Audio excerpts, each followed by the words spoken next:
We have an electrical diagram to go through here today. It's for a compactor. So right away we can identify that this top side up here is our power circuit, and below the transformer down here, everything down the line here is our control circuit. So let's start right up top here on our power circuit. And here's our three-phase L1, 2, and 3 coming in through disconnects and breakers. So here's a three-phase power. It is gonna terminate to the top side of our motor starter contactor, and that's where it's gonna stop until the starter is energized. Then you will have power going through our overload into our three-phase motor. And then to achieve control power or control voltage, we are tapping out two legs from our incoming power, one leg from L1, and it's protected by a fuse. The other leg is from L2, also protected by a fuse, and that's going to go to our primary side of our transformer. That brings in, you can see here, it taps into the 480 side of the transformer. You can bring in 230, 208 as well if you don't have 480, but here we have 480 feeding into the primary side of the transformer. And then this is a step down control transformer. It's going to step it down to 115, 110, 120, however you like to call it. I like to say 120. So on the secondary side, we have 120 coming out from that transformer. It's going to feed through a 2-amp fuse. That fuse is going to protect our control circuit, and it's going to feed into optional limit switch. It looks like a limit switch door option. I won't be going through the optional stuff. I'm just going to keep moving forward with the stuff that is utilized and not being optional. And then coming out from that optional door limit, it's going to terminate as wire number 1. So everything on this side over here, or if you see wire number 1, it shares all the same common points. So wire number 1 carries the 120. They're all the same. They all share the same potential. So wire number 1 terminates to an E-stop. And this E-stop here looks like it has dual contact blocks. So if you would look behind this E-stop, you should see 2 sets of contact blocks behind this E-stop. And it's going to terminate to one side of the E-stop. And there will also be power from wire number 1 going into that other set of contact block behind that E-stop. So down here is when we would flip our HOA switch or our hand off auto switch. Down here will be the automatic portion. It's PLC controlled. And then over here is the hand option where you can manually control the system. So we'll start with the hand and focus up here before we come back down here. So coming out from this E-stop, we have power coming into our HOA switch. And when we are in hand, we are going to be utilizing this circuit over here. And again, auto is going to be down here. But our focus is up here for now. So let's say you flip it to hand. You will then establish continuity through this switch, the HOA switch on the hand side. Then we get to wire number 4. Once we get to wire number 4 is going to parallel out. So we're going to have one wire going into our forward and reverse switch. And we're going to have another wire coming down to the dumper. If you look at these switches here, these two top one here, they are just contact blocks, or they look like contacts just to pass power. And the contacts that are normally open are the ones located below there, same as the dumper switch. These two top ones, looks like it's just to transfer power. And the two contact blocks that actually does any work are located down here. So on the forward reverse switch, again, we have power coming in, and this is the power that is just transferring through the switch. It's not normally open or normally closed. And then after coming out from the switch, it turns into wire number 5. So again, this is wire number 5 is just transferring power to our hand side. Power jumps over, and we have power going into one normally open side of our dumper switch, and then it also jumps down to the other contact located below it. And this contact here will be terminated to Q3, which then goes over to our motor starter coil. And from the coil, from the motor starter, we are also wired in series to the overload relay contacts of the motor starter. Wire number 5 also parallels and feeds into the dumper up and down switch. So it comes into this set of contact, and it also jumpers. It just daisy chains to the other contact behind that selector switch. So these dashed lines here shows a connection back to our forward and reverse. And if you see this little X here by the forward side, when you flip it to forward, this X, these two contacts are related back to the forward. So when you flip it to forward, this contact closes and this contact will close. You take a look at the reverse side, this X right here, this X here, and this X here are all related back to the reverse side of the selector switch. So when you flip it to reverse, this contact will close and this contact will close. And this X here identifies it back to the reverse. These X identifies it back to the forward. Same deal with our dumper on and off selector. X here and here relates back to on, and off, there's nothing down here for off. So when it's off, nothing is made. When it's on, this contact and this contact both close. The dumper up and down, same deal. This reflects back to this reflects back to that. So when you flip it up, this contact closes. Hence, you can see that it's going to control the up solenoid. When you flip it, select it over to down, this contact closes, and it's going to control the down solenoid. So we saw where wire number 5 terminates to. Now we're going to look at wire number 4. Wire number 4 comes through the dumper on and off switch.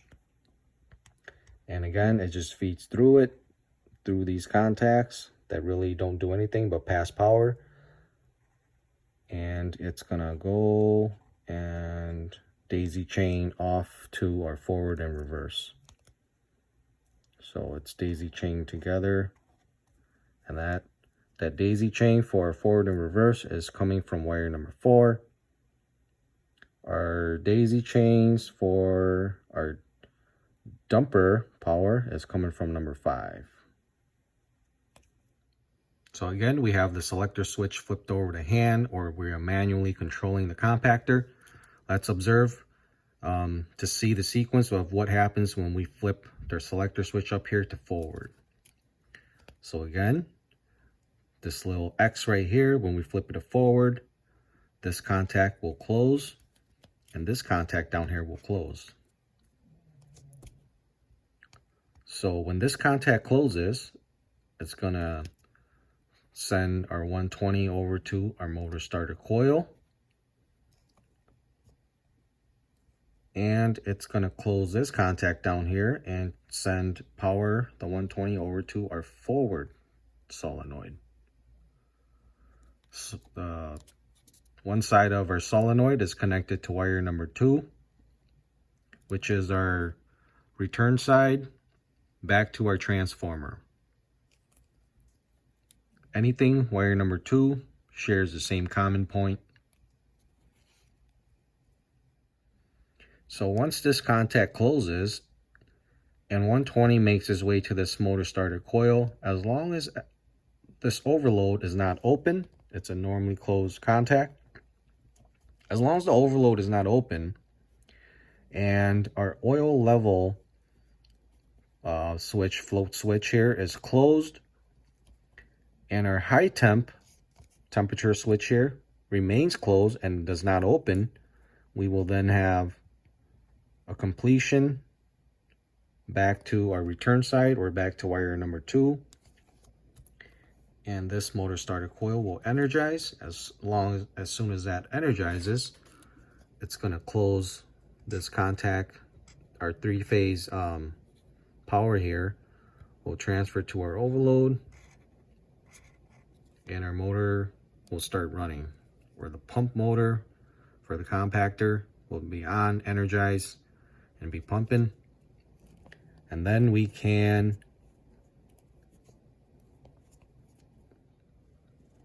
once that is pumping, so this and this will happen simultaneously. I'm going through it one at a time, but really they are happening at the same time. The motor turns on, the forward solenoid energizes, and then it diverts fluid to our hydraulic cylinder, and you will see the ram of the cylinder start extending. Now taking a look at the reverse side, when we flip it to reverse, this set of contact will close and this set of contact will close. When this closes, it goes to the motor starter coil. Again, it is just another path for the motor starter coil to engage, for the pump to be turned on so that it can start pumping fluid. And then this contact closes, and 120 also goes to our reverse solenoid. One side of the reverse solenoid is already connected to our return side or wire number 2, and that's going to complete the path for the reverse solenoid to energize. Again, both of these happen simultaneously. So the pump turns on along with the reverse solenoid engaging. It pumps, and then the reverse solenoid is going to engage to divert fluid to the ram or the hydraulic cylinder, and you will start seeing the ram retract.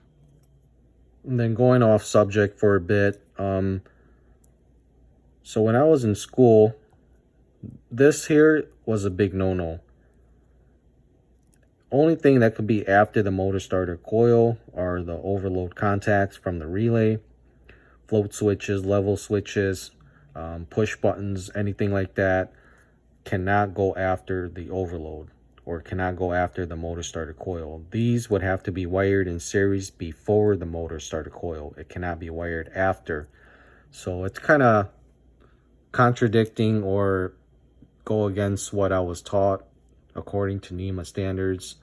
You know, you get out to the industry and you see stuff like this and you're like, what? I thought this was a no-no.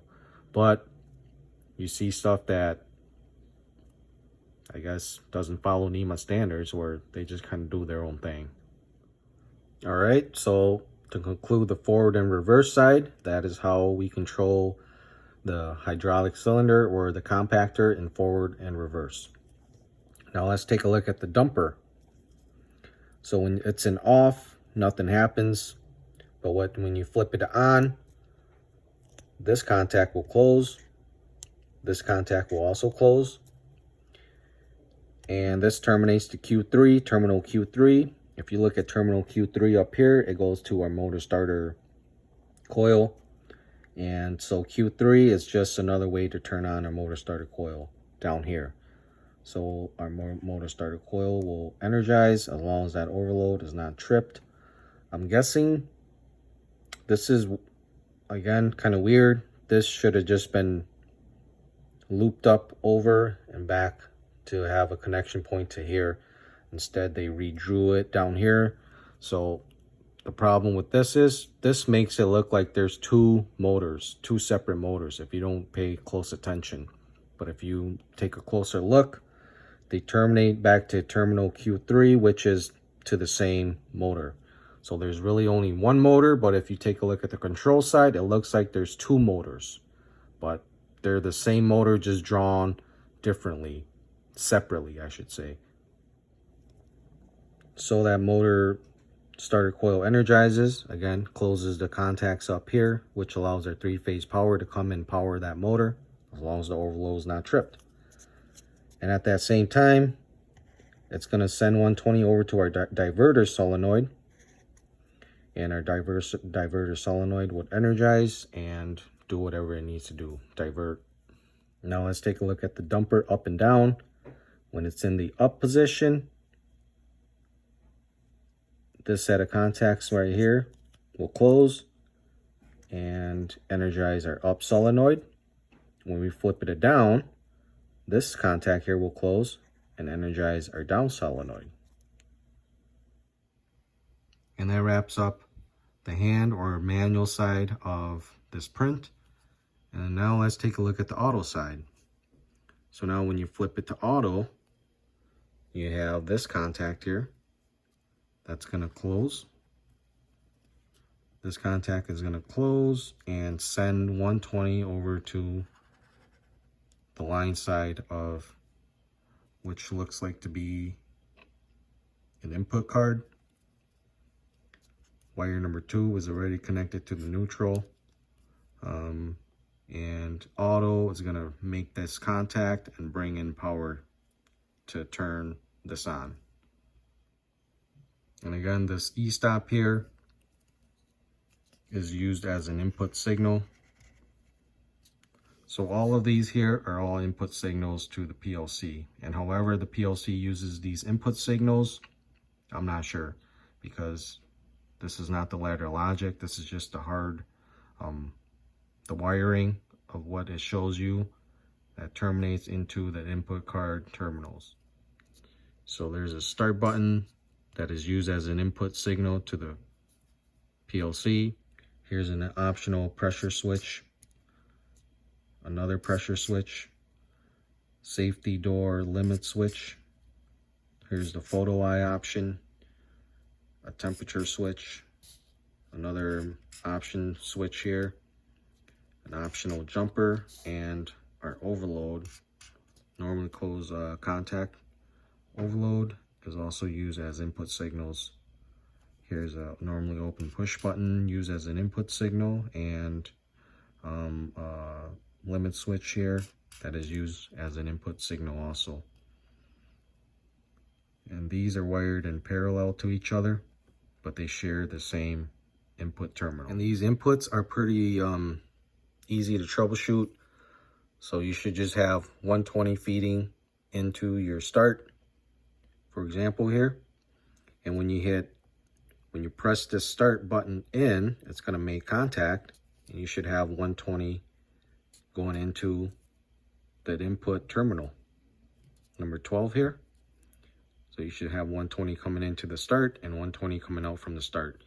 If you have 120 coming into the start, you go to hit start and you don't see 120 on the other side here, you most likely have a bad start button, or the contacts are not closing.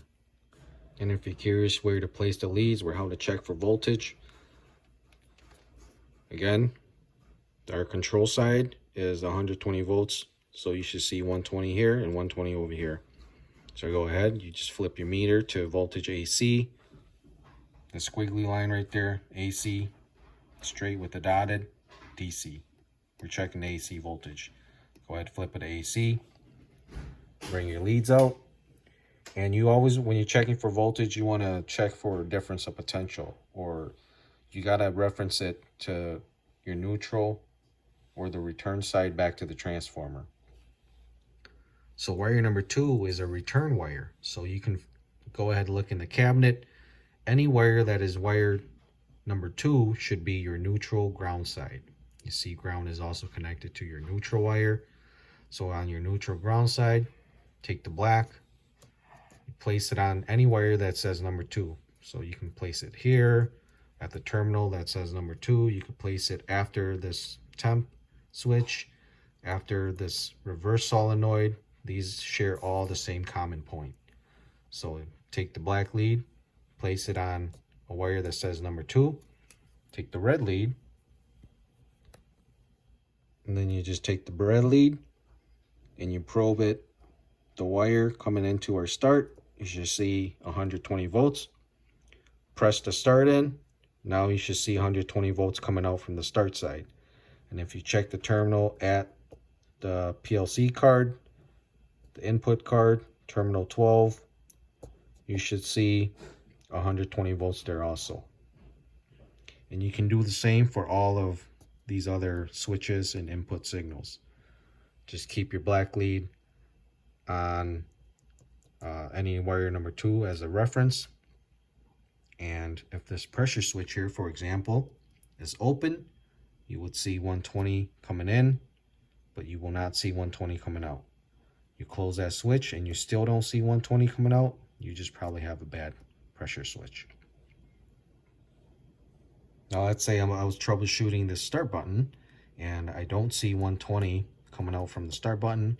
At that point, I usually de-energize the panel, and then I'll do a continuity or ohms resistance test with power off on the start. I will just remove the 2 wires terminated on the start contacts and physically push it, and then take my probes and check the resistance reading to make sure that I have a close. And that's just to do a redundancy check, just to verify that, hey, the start button is the culprit. Now, if you do have 120 coming out from your start and 120 at terminal 12 here, and it still doesn't start, go online with the laptop, you hit start, you see that you have 120 here, but the program doesn't see it in the program logic. That bit isn't registering it as being made. Then you probably have a bad input point on this card here. At that point, if there's any open or optional, like here, this is optional, that's not being used, you can move this input signal down here and just change it to in the program to the correct address. And excuse me, I said 12, that's not 12, that's 2.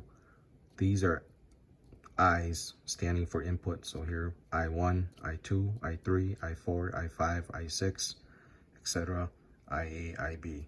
So I input.